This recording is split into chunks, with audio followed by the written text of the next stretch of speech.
qui a changé, qu'est-ce qui n'a pas changé dans le paysage des marchés globaux au cours de ce mois de mai et au démarrage de ce mois de juin? Nous en parlons avec Romain Dobré avec nous en visioconférence, membre de la cellule Info d'Experts de Bourse Direct. Bonjour et bienvenue Romain.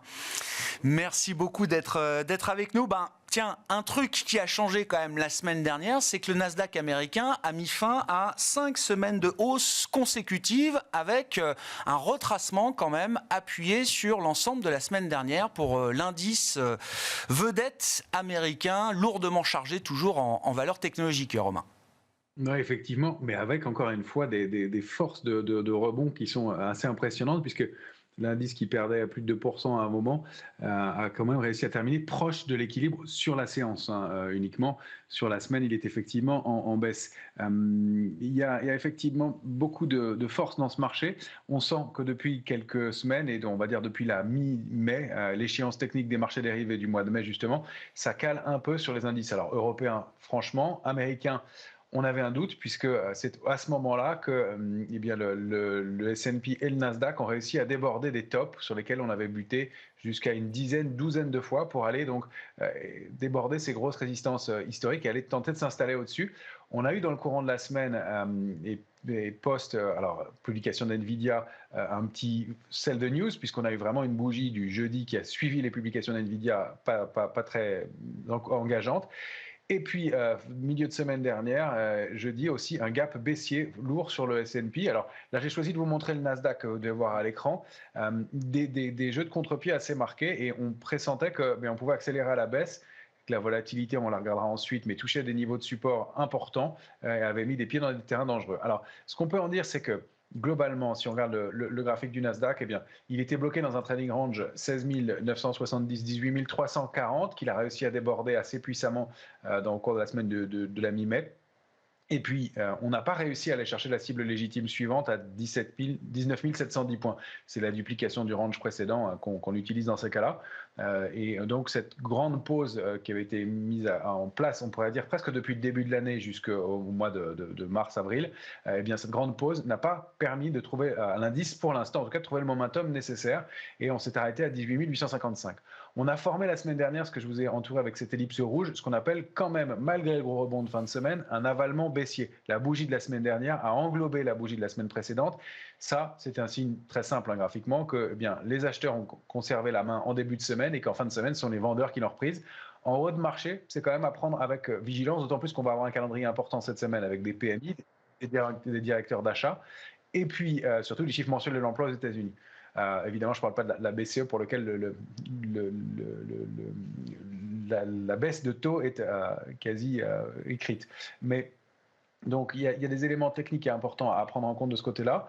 On a quand même mis un pied sous 18 340, qui était le gros plafond de verre, mais on l'a réintégré rapidement en fin de semaine dernière. Pour moi, l'alerte de court terme sur le Nasdaq, c'est 17 962 points, juste au-dessus du gros gap qu'on avait ouvert cette fois début mai, et qui est vraiment le niveau à partir duquel on pourrait se poser des questions. C'est pour ça que cette zone 17 962, 18 340 est la zone de danger à surveiller, et qu'en dessous, on pourrait retourner voir les plus bas qu'on avait testés au mois d'avril, au moins. Après, on a un risque de double top et d'accélérer plus à la baisse. Ce n'est pas encore le scénario. Si en revanche, on arrive à déborder 18 855, on peut continuer en direction de 19 710. Je trouve qu'on manque de momentum. Puis si on regarde les marchés dérivés et la position ouverte de ce côté-là, c'est intéressant de noter que sur l'Eurostoxx, on a perdu environ 1,80% depuis l'échéance technique des marchés dérivés du mois de mai, et qu'on a entamé le mois de juin. Donc ça, c'était à partir du 20 mai. Et depuis cette période-là, on a perdu 1,80% sur l'Eurostoxx. La position ouverte, globalement, a monté de 4%. Donc on a quand même une petite pression baissière. Ce ne sont pas les niveaux de 10, 15, 20% qui pourraient indiquer un marché de vendeurs structurel fort, mais ça indique qu'on n'a plus de momentum et plus de suivi, et surtout dans les rebonds, à chaque fois, la position ouverte a diminué, ce qui veut dire qu'il n'y a plus de soutien acheteur. Sur les indices américains, c'est ce phénomène-là qui se produit. On a une position ouverte qui est sensiblement équilibrée. On était à 5308 sur le S&P à l'échéance des marchés dérivés. On est un tout petit peu plus bas, 5277 à la clôture de vendredi. Mais la position ouverte n'a quasiment pas bougé. Et surtout vendredi, malgré le gros rattrapage de fin de séance et malgré un S&P qui termine finalement quand même en hausse de 0,80%, la position ouverte baisse de 2%. 2%, c'est quasiment ce qu'on a construit entre le 23 mai et le 30 mai. Donc une semaine de construction qui est détruite par ce gros contre-pied. Alors il y avait le phénomène technique lié aussi à la fin de mois et le dernier jour du mois de mai calendaire cette fois-ci. Mais donc on voit qu'il n'y a plus beaucoup de soutien sur les indices américains. Donc moi je reste un peu méfiant avec une volatilité, c'est ça qu'on peut regarder effectivement le VIX qui a été testé des niveaux qu'on n'avait pas vus depuis très longtemps. On est passé sous les 12, effectivement, au cours du mois de mai, en termes de volatilité implicite du marché américain. Romain, c'est ce que vous définissez comme étant la frontière entre la complaisance bien tassée et l'euphorie, on va dire. Oui, très bien, exactement. Complaisance bien tassée, c'est tout à fait ça. C'est-à-dire qu'on peut rester longtemps en complaisance. On voit qu'il y a eu un petit pic de stress début avril, mais elle est passée sous 12,10 en clôture. On ne l'avait pas vu depuis janvier 2020. Autant vous dire que c'est une période dont on se souvient, puisque peu de temps après, le marché avait fortement accéléré à la baisse, bien sûr. Et donc, le fait de rentrer en euphorie n'est pas un signal de baisse en soi, mais c'est un signal de vigilance. C'est-à-dire que, évidemment, les opérateurs ne sont plus protégés. Et si un élément venait à contrarier un scénario qui devient très très optimiste, et là d'ailleurs on l'entend dans le discours aussi aujourd'hui, tout le monde est d'accord, tout le monde est optimiste, mais ça n'est pas en soi un signe de retournement, mais un signe de vigilance. Alors on a laissé quand même un petit gap baissier encore sur ce VIX que je ne vous ai pas montré sur le graphique hebdomadaire ici, mais pourquoi pas avoir une petite baisse complémentaire du VIX, donc une petite hausse complémentaire des marchés pour former un dernier contre-pied, c'est toujours possible. Reste qu'on arrive dans une zone sensible et qu'elle est au moins propice à prendre un peu de bénéfices. Réattaquer tant qu'on n'a pas vu le VIX se retendre un petit peu, ça me paraît difficile. Pour le reste, on n'a pas de signaux de retournement, encore une fois, à part cette bougie que je vous montrais juste avant. Le risque, si ça se tend sur la volatilité, c'est de dépasser 21,62 et d'aller chercher cette extension en zone d'alerte forte à 31,32, puisqu'on a une structure graphique de retournement peut-être sur la volatilité qui se met en place. Encore une fois, elle pourrait pousser cette zone cette structure jusqu'au mois de novembre prochain. Donc ce sont des trends de long terme, mais on va préférer un peu de prudence dans ce contexte-là et compte tenu d'un niveau de volatilité qui fait que on est moins protégé. En revanche, dès qu'on baisse un peu, le niveau de couverture remonte assez vite et donc on voit que les opérateurs sont assez mobiles, sont assez vigilants, même si on reste dans cette complaisance bien tassée, comme vous le disiez. Qu'est-ce qu'on peut dire de l'indice CAC 40 spécifiquement, Romain, sachant que sur les 2 dernières semaines du mois de mai, il a été un peu plus lourd que d'autres indices européens. On a le sentiment que la Bourse de Paris, le CAC en tout cas, pour les large caps, a été un peu plus affecté que d'autres indices en Europe. On a un scénario qui est très proche de celui qu'on avait connu l'année dernière, et même à partir de 2022, en octobre 2022, on avait rebondi, et puis de mars-avril jusqu'au mois de septembre-octobre, on avait connu un trou d'air, on avait consolidé latéralement.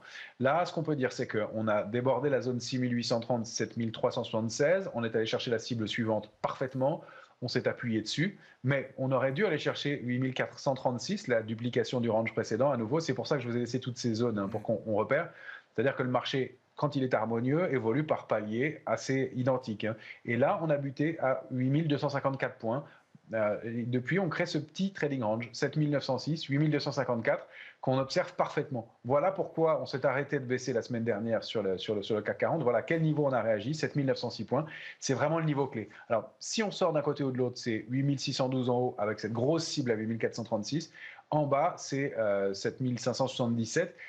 C'est notre alerte de court terme, 7906. Ça veut dire qu'on détruirait tout ce qu'on a essayé de construire depuis le début de l'année pour y revenir. Ce ne serait pas un bon signal graphiquement. Donc on préférerait la latéralisation. Mais encore une fois, les indices américains n'ont pas commencé à consolider, que nous, on est déjà en pause depuis le mois de mars-avril. Donc attention, encore une fois, un marché qui pourrait glisser. Pour l'instant, on préserve les niveaux techniques et on est pile au milieu de cette zone de congestion.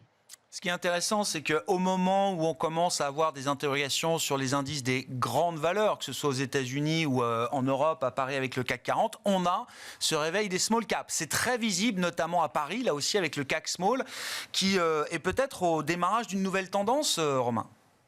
Très clairement, on le voit avec cet indice CAC Small que vous avez à l'écran. Le CAC Small, c'est un panier de 81 valeurs de petite capitalisation par définition.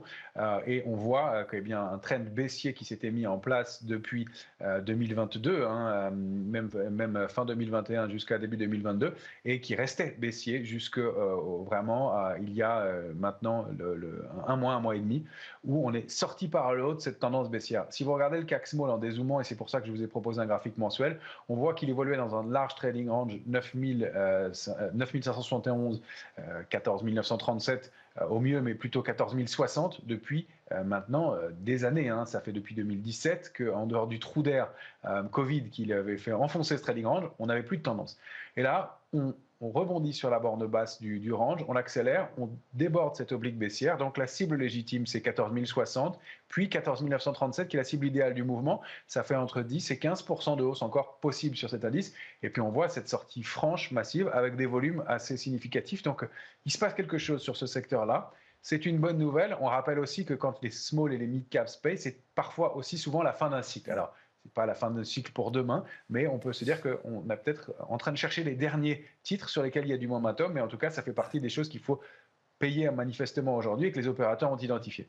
Intéressant, parce que les fins de cycle sont marquées effectivement par le rattrapage des retardataires. Alors ça peut être les actions émergentes, ça peut être les small cap en l'occurrence. C'est aussi le rattrapage ou en tout cas l'envolée des matières premières. Qu'est-ce qu'on peut dire de ce point de vue-là, Romain ? Effectivement, et vous le disiez, j'aurais pu montrer aussi des graphiques sur l'Asie qui effectivement fait un rattrapage intéressant. Enfin, Alibaba qui sort d'une longue congestion, mais j'ai choisi de vous montrer les matières premières parce que je pense que c'est le trend qui va être le plus fort. Et si on regarde ce panier de valeurs, l'ex-CRB,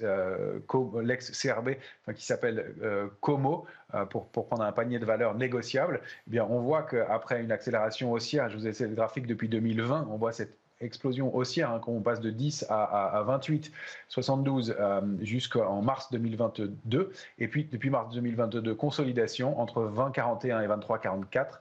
Et là, on est sorti par le haut. Alors, on a des mèches de rejet. Ce n'est pas toujours uniforme sur les matières premières. On voit que le pétrole cale un petit peu ces derniers temps. En revanche, on a vu tout ce qui était métaux qui repaye. Et donc, on a validé clairement ce double bottom, deux fois touché largement à 20,41 pour déborder 23,44. La cible légitime, c'est 26,28. Donc, ça laisse entendre qu'on a des petits risques d'inflation, même si c'est moins violent que ce qu'on a pu connaître dans la période précédente, mais petit risque d'inflation. Et surtout, c'est d'aller voir à l'intérieur de ces matières premières, puisque ça, c'est un panier qui représente du pétrole, du gaz, etc. Ce qui est intéressant, est-ce qu'il y a du momentum, mais on voit que ce sont les métaux et les métaux précieux aussi. Et donc, on a effectivement des choses intéressantes du côté du cuivre ou de l'argent.